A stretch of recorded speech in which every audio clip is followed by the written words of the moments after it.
ધોરણ 12 ગુજરાતી વિષયના મહત્વના પ્રશ્નો. પ્રશ્ન 1. બાળપણથી જ વિનોબાનું મન કયા બે સ્થળે જવા તલસતું હતું? જવાબ. બાળપણથી જ વિનોબાનું મન બંગાળ અને હિમાલય આ બે સ્થળે જવા તલસતું હતું. પ્રશ્ન 2. ગાંધીજીના પ્રત્યુત્તરની કઈ વાત વિનોબાને સ્પર્શી ગઈ? જવાબ. ગાંધીજીના પ્રત્યુત્તરમાં સમાધાન વાતોથી નહીં જીવનથી થશે એ વાત સ્પર્શી ગઈ. પ્રશ્ન 3. ગાંધીજી પાસેથી વિનોબાને શું પ્રાપ્ત થયું? જવાબ. ગાંધીજી પાસેથી વિનોબાને હિમાલયની શાંતિ અને બંગાળની ક્રાંતિ પ્રાપ્ત થયા. પ્રશ્ન 4. રામબાણ શબ્દનો અર્થ સમજાવો. જવાબ. રામબાણ એટલે પ્રભુની ભક્તિરૂપી બાણ, જે ભક્તને પ્રભુની ભક્તિમાં લીન કરી દે છે. પ્રશ્ન 5. વેદવાણીમાંથી શી હકીકત પ્રાપ્ત થાય છે? જવાબ. વેદવાણીમાંથી એ હકીકત પ્રાપ્ત થાય છે કે ધ્રુવ, પ્રહલાદ અને શુકદેવ એમની માતાના ઉદરમાં હતા ત્યારથી જ પ્રભુ ભક્તિમાં લીન થયા હતા. પ્રશ્ન 6.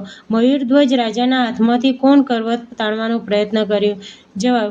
મયુરધ્વજ રાજાના પત્ની અને પુત્રે રાજાના હાથમાંથી કરવત તાણવાનો પ્રયત્ન કર્યો. પ્રશ્ન 7. જગતમાં કયો દ્વંદ અનુભવાય છે? જવાબ. જગતમાં શોષક અને શોષિતનો દ્વંદ અનુભવાય છે. પ્રશ્ન 8. લેખકે ઉછીનું માગનાર લોકોને કેવા કહ્યા છે? જવાબ. લેખકે ઉછીનું માગનાર લોકોને અપરિગ્રહી, પણ યાચક વૃત્તિ, ધૃષ્ટ, નિર્લજ્જ અને બેદરકાર કહ્યા છે. પ્રશ્ન 9. લેખક કઈ બાબતમાં ટ્રસ્ટીઓ જ રહ્યા?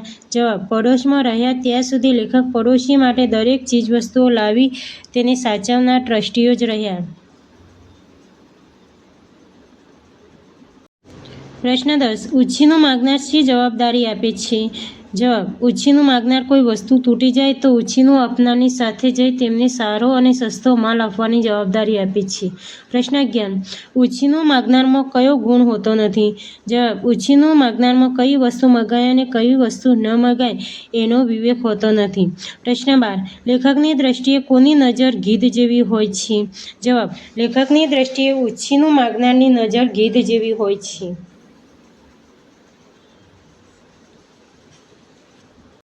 પ્રશ્ન 13. અમરનાથ યાત્રામાં શેનો અવરોધ વિઘ્નરૂપ છે? જવાબ. અમરનાથ યાત્રામાં બરફના ડુંગરા ઓળંગવા એ અવરોધરૂપ વિઘ્નરૂપ છે. પ્રશ્ન 14. લેખિકાએ કયા કયા નામ પારકા લાગે છે? લેખિકાને ગુલમર્ગ કે ખિલમર્ગ, ચશ્મેશાહી કે તખ્તે સુલેમાન, અગર, અચબલ કે ગરેબલ જેવા નામ પારકા લાગે છે. પ્રશ્ન 15. લેખિકાએ અમરનાથ યાત્રા શેના દ્વારા કરી? લેખિકાએ અમરનાથ યાત્રા સરસ પાણીદાર ઘોડા દ્વારા કરી.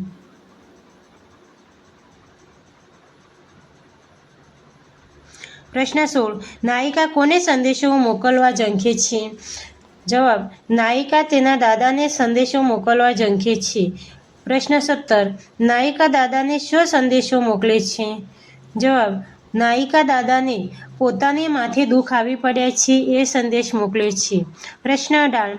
દાદાએ પુત્રીને શી સલાહ આપી? જવાબ.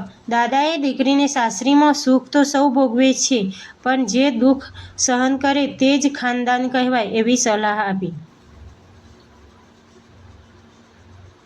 પ્રશ્ન 19. દીકરી સમણીને કયું સંબોધન કરે છે? જવાબ. દીકરી સમણીને બેનીનું સંબોધન કરે છે. પ્રશ્ન 20. દીકરીએ લખેલા કરમ વિશે શી ફરિયાદ કરે છે? જવાબ. દીકરી ફરિયાદ કરે છે કે કાગળ હોય તો વાંચીએ પણ લખેલા કરમને શી રીતે વાંચી શકાય? પ્રશ્ન 21. કોનો તાગ કાઢવો મુશ્કેલ છે? જવાબ. સમુદ્રમાં પાણીનો તાગ કાઢવો મુશ્કેલ છે.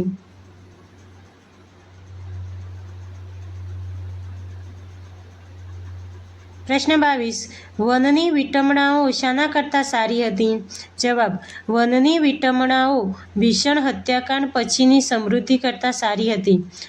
પ્રશ્ન 23. વ્યાસના મતે ક્ષત્રિયોનું મોત ક્યાં શોભે છે? જવાબ.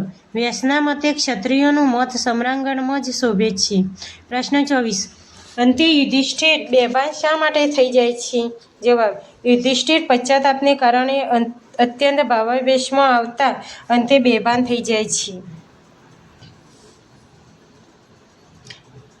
પ્રશ્ન 25. લેખકે પ્રભાશંકરના કયા લક્ષણો દર્શાવ્યા છે? જવાબ. લેખકે પ્રભાશંકરના સૌજન્યશીલ નિસ્પૃહતા, નિર્ભિમાનતા તથા પરહિત પરાયણતા જેવા અનેક લક્ષણો દર્શાવ્યા છે. પ્રશ્ન 26. પ્રભાશંકરે પોતાનું રાજીનામું શા માટે આપ્યું?